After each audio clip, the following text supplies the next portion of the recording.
Okay, so once you have done your pencil stitchery plan, the embroidery plan worksheet, it will be graded and given back to you. Then you can use that to start working on your burlap piece. Now I've got a piece of chalk here that I can kind of draw out my image so that I am not going without some sort of help on finding the shapes in the space. So I'm trying here to start, I just did a design, so I'm going to start this sort of circular center, and then I had another circle. So you can kind of see the chalk is very light, but it's not going to show up later once I'm done stitching, which is why the chalk is nice to use. And then if I have some triangles that go out, so mine was sort of a sun radial design. Now you don't have to draw out every tiny detail, but you want to get the big shapes in so that you know where to start sewing some things. I'm going to put another circle in here, and I may add later out to the edges when I get there. So we're going to start off with this purple here.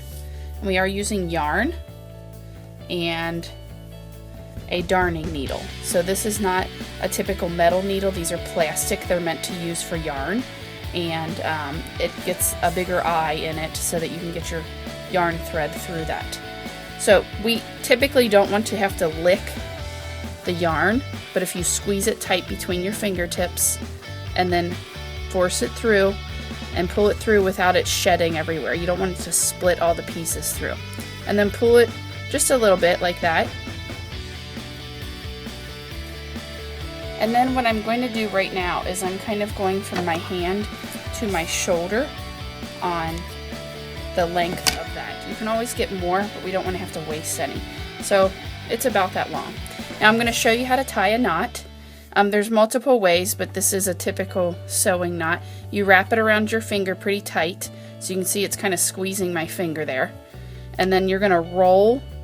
You can see I'm rolling it off, and then I pull it down, and then you should have a knot at the end. I am not knotting this end, just the farther end. So now I'm ready to start sewing. This is the front of your burlap, so when you start, you should be going underneath, not on top. So I'm going to start first with a running stitch so that you can see that, and I'm going right on that chalk line. And a running stitch has a space in between each stitch. So I just went up and then back down. And then I'm going to leave about the same amount of space between the end of this stitch and where this one starts. They should be about the same as the stitches. That is a good way to aim for getting stitches the same size. That one's a little bigger actually. I didn't mean to do that, but we're going to try our best to get them about the same size in between, as well as the same size on the upper part.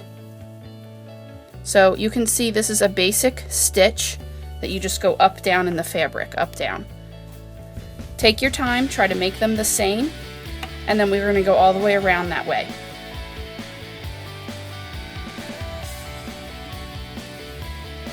Okay, you can see here I've gone all the way around, and you need enough left over here so that you can tie a knot. If you get so short at the end you can't tie a knot, it's going to be super difficult.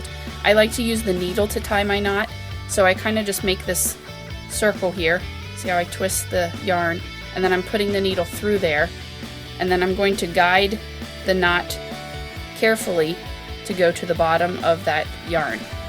I like to do 2 just to be safe that it's in there so it doesn't come out. And then after you have tied the knot, that's when you can cut that extra string. Now this is almost too short to start a new piece, so I'm going to have to use it again. I'm sorry, not use it again, get a new piece. So I'm just going to put this in a scrap pile. Okay, you can see we finished that purple knot on the back. Make sure you go back to the front as you're going to start again. I'm going to change colors. If you remember in your plan, you needed 4 colors and at least 4 stitches. So I'm going to go ahead to the next stitch. I already put it through the eye of the needle, and then I'm going to do that knot again. Again, wrap it nice and tight where it's like squeezing your finger, then roll it off and pull it down. And then that knot should go on the back of the fabric. So again, I'm going to start with this circle right here, and I'm going to do the back stitch. That's the next basic stitch. So up from the bottom until you feel that knot all the way against the back, And then you start just like the running stitch. You go down. And you're going to go just like the running stitch again, back up. And then we're going to go back to where we ended this one. So that's why it's called a back stitch, because you go back to the one you did before. So again, don't pull too tight and don't go super fast. Make sure nothing's getting caught back here because something looks a little odd. You need to fix that before you keep going. Again, trying to keep the stitches about the same size. You don't want them giant. I kind of refer to maybe an ant size. So again, I'm going to come up and then go back to the end of that previous stitch. Now, I'll tell you what I see people doing by accident sometimes is they will come up and around this way. Let me see if I can get it in the screen here. They come up and around this way, and then they have the string going over this way. That's incorrect. If you do that, just unthread your needle and fix it, pull the string back out and redo it. Not the whole thing, just the mess up part. So again, I'm going to go forward and then back to this one. So you can see this looks more like a continuous line. There's no spaces in between the stitches. So it gives it a different look. I'm going to finish this and then I'll come back to show you. So here I am finishing this back stitch circle. I'm at the very end of going all the way around. Then I'm going to flip it over just like last time. And again, make sure you have enough string to tie a knot. If your needle is way down here, you're going to have to take some of those stitches out to tie a knot and then get more yarn. So I'm going to do that circle, put my needle through the circle, and then again guide the knot to close at the bottom of that yarn. Do again just to make sure. And then once you have those, you can cut right above the knot. And again, this is too short to use for anything else, so I'm going to put that in the scrap pile. And you can see now I have the back stitch, the running stitch, and then I'm going to show you the next one.